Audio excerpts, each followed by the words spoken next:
Welcome to the Slop Farm. Enjoy the video. You start by getting essentials ready. Make sure MIUI is updated and YouTube is the latest version.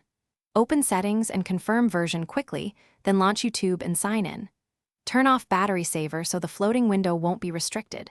Once done, go to recent apps and locate YouTube. Don't close other apps yet. This first setup prevents permission blocks and ensures the phone will allow the floating window to appear when you follow the next steps.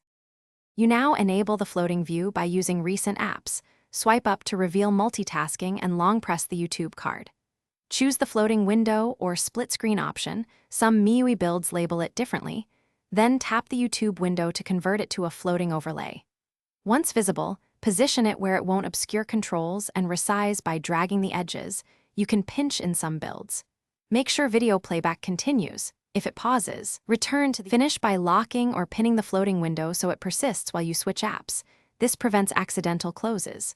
Confirm that YouTube has display over other apps permission and background activity allowed in settings. Otherwise, Android may kill the window. If the floating view fails, reboot and try again. If it still fails, update MIUI or reinstall YouTube, then repeat the process.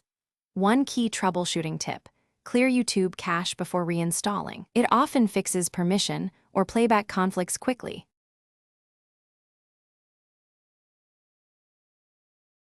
Thanks for watching. Consider subscribing if we helped you today.